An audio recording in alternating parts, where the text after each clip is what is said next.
की क्या स्थिति थी आप सभी लोग जानते, छुपा नहीं है कि ऐसी व्यवस्था थी कि गाय जब तक जिंदा है, सबकी माँ कहते थे कि गाय हमारी माता है, लेकिन जब गाय मर जाती थी तो किसकी माता होती थी?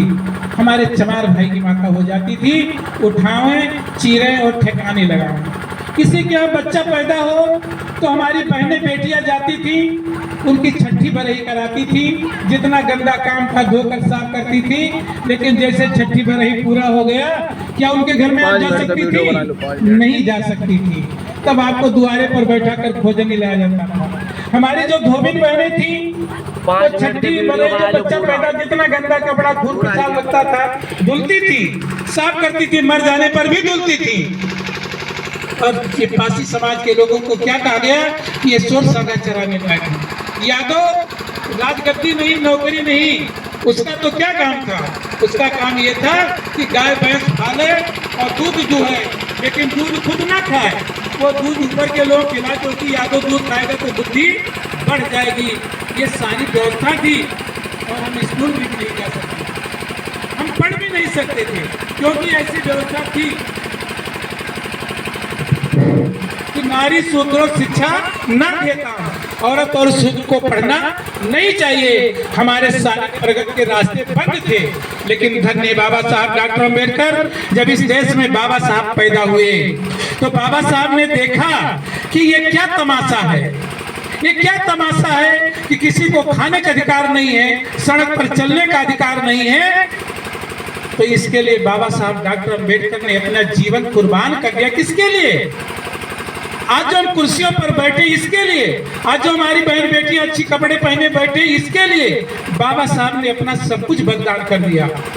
क्योंकि बाबा साहब के बराबर आज भारत की धरती पर नहीं, दुनिया में आज तक बाबा साहब के बराबर कोई लिखा पढ़ा नहीं है।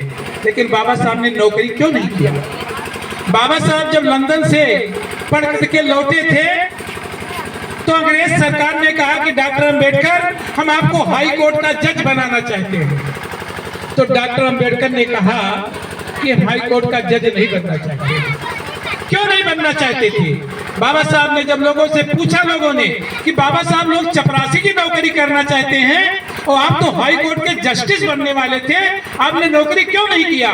क्या तुम्हें अपने बाल बच्चे प्यारे नहीं हैं? तब बाबा साहब डॉक्टर अम्बेडकर ने कहा कि मैं हाई कोर्ट का जज बन जाता, मेरे पास बंगला होता, गाड़ी होती, नौकर चाकर होते, गार्ड होते, लेकिन हमारा समाज गरीब का गरीब सड़क पर खड़ा रहता, हम उसके लिए नौकरी छोड़ दिए हैं। तो सोचो इतना त्याग कौन कर सकता हमारे लिए?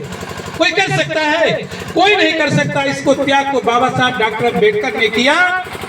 और आपके हक की लड़ाई के लिए जब बाबा साहब डॉक्टर अम्बेडकर लंदन जा रहे थे दूसरी गोलमेज कॉन्फ्रेंस में 1931 में, तो उनका लड़का बीमार था। रमा कहने लगे कि मत जाओ लंदन, लड़का बीमार है, घर में 2 रुपया नहीं है, अगर कुछ हो जाएगा तो हम क्या कर लेंगे?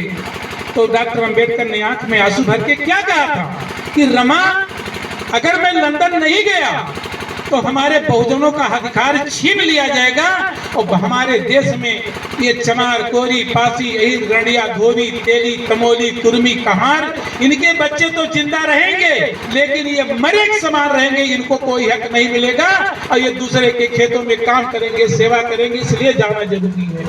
डॉक्टर अम्बेडकर बीमार बच्चे को छोड़ चले गए और बच्चा यहाँ मर गया और रमा के पास कफन का पैसा नहीं था, तो अपनी साड़ी चीर कर दफनाए। वो त्याग बाबा साहब का है। तब आज हमारे शरीर पर अच्छे कपड़े हो, कुर्सियों पर बैठे हो, ये किसने दिया तुमको? ये सब देने वाले बाबा साहब डॉक्टर अम्बेडकर हैं, जिनका ना तुम नाम लेना चाहते हो, ना काम करना चाहते हो। तो फिर आपके बच्चों का भविष्य कैसे होगा? कैसा होगा तुम्हारे बच्चों का भविष्य? इस भविष्य को संवारना है तो दूसरे के ऊपर निर्भर रहे। इसीलिए जब बाबा साहब लड़ाई लड़े तो बाबा साहब 20 अगस्त 1932 को कम्युनल अवार्ड लाए, जिसको गांधी जी के आंदोलन के कारण खत्म हो गया। फिर भी हमें रिजर्वेशन मिला और बाबा साहब ने संविधान लिखकर हमको हक अधिकार दे दिया। तब आज हम दहाड़ में हमको नौकरी मिल रही है। वर्मा जी अधिवक्ता बने हैं और हमारी बहनें इधर भी बैठी हैं और हमारी बहनें 8 पर भी बैठी हैं, ये अपने घर में बैठी हैं। ये सब कौन तुमको दिया है? ये सब कुछ देने वाले हमारे बाबा साहब डॉक्टर अम्बेडकर हैं।